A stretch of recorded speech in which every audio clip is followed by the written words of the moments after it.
Hello everyone and welcome to the Transit Nomad family. Is transit better than driving? Why choose public transportation?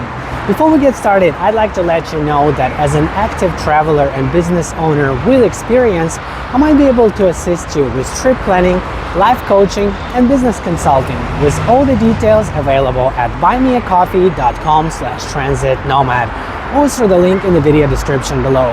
This is where you can also find lots of exclusive content on many different cities around the world, my secret tips, PDF guides, and the option to request a custom video on any topic that matters to you.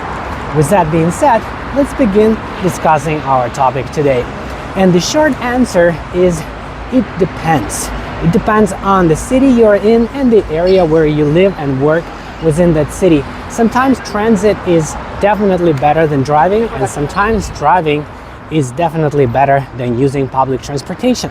Right now we are located in Bucharest, the capital of Romania, which is known for very bad traffic and poor public transportation. There are also many cities like this throughout the world where the management prioritizes cars and drivers over pedestrians and public transit vehicles. And because of that, it makes more sense to drive, even if it's not very comfortable to drive. You still have to be stuck in traffic, you still have to pay for insurance, you still have to pay for registration, you have to pay for oil changes, tires, parking, and you have to buy the car in the first place, you have to make payments. It's definitely a lot more expensive, and then when you are stuck in traffic, your focus has to be on the road.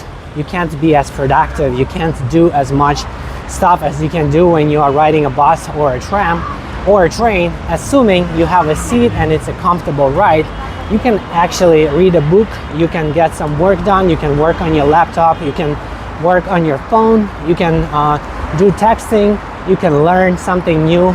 Or for me personally, I like to use this time to meditate and kind of forget about everything else, enjoying the city views, and this allows me to find some peace and take a break from all the stress and everything else that's going on in our lives these days. So public transportation, if it's done properly, it can be very convenient, it can be very productive, it can be a way to make your life better.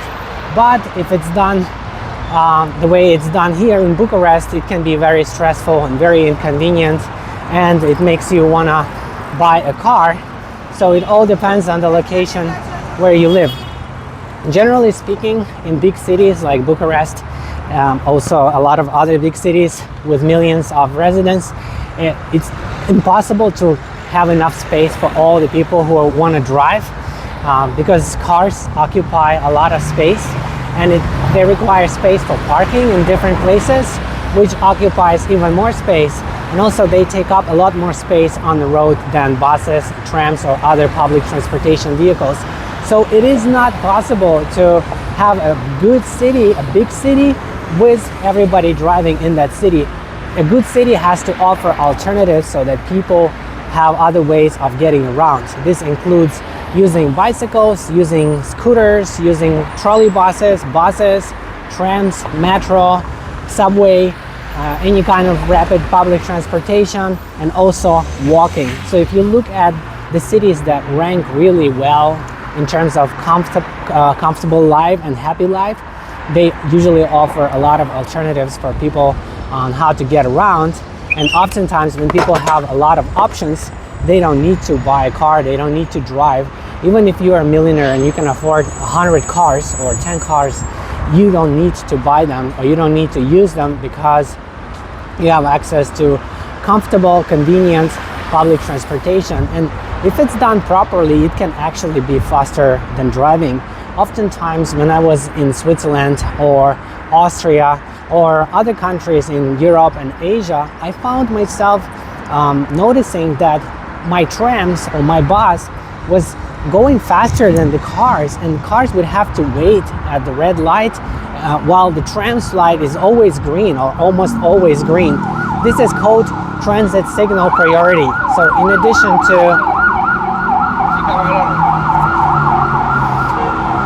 in addition to having their own lane that is separated from all the cars, they also have a special system that allows the traffic lights to switch to green when the tram is approaching.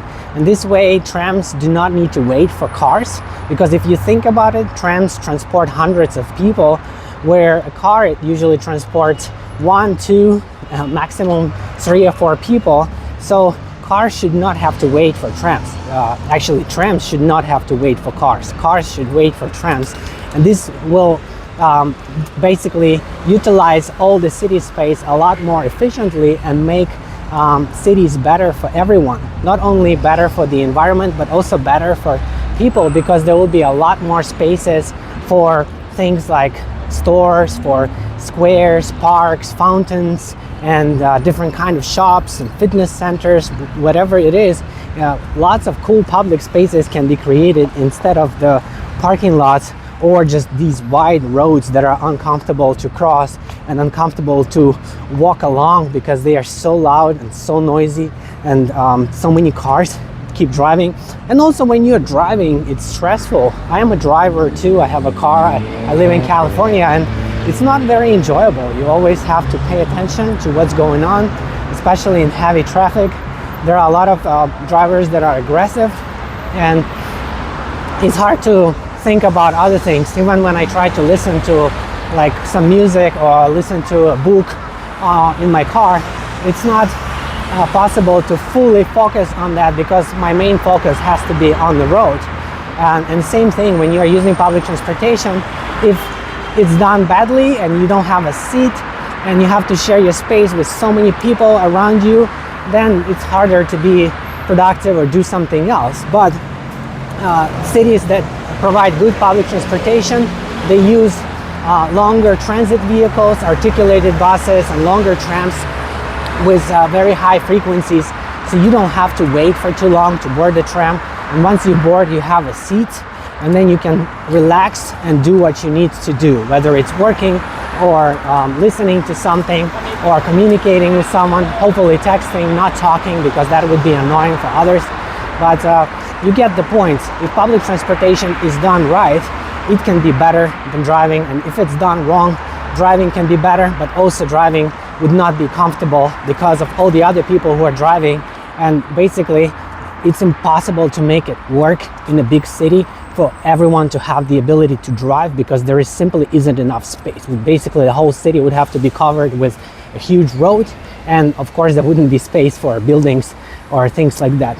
It makes me think a little bit of communism, because no matter how hard you try, it's impossible to make it work. There isn't any country that made communism work despite trying so hard, because everybody is different. Everybody wants different things. Some people like red, others like yellow, and somebody likes to work 8 hours per day and somebody else doesn't want to work at all, and somebody else want to work 16 hours per day. So it's impossible to allow everyone to have the same amount of stuff, because some people work harder than others. And the same thing with cars. It's impossible to create a good city when a city management prioritizes cars and drivers, because it's impossible. If you look at the data, there simply isn't enough space, and the city would not be a comfortable city to live in. So hopefully this answers this question. I've been thinking about it a lot because I do have a car, but whenever I have a choice, I prefer using public transportation.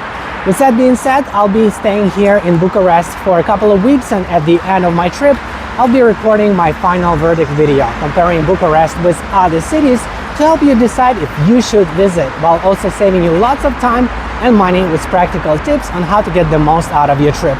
This will be an exclusive video, but you can easily gain access to it by subscribing or donating any amount on buymeacoffee.com/transitnomad, or through the link in the video description below.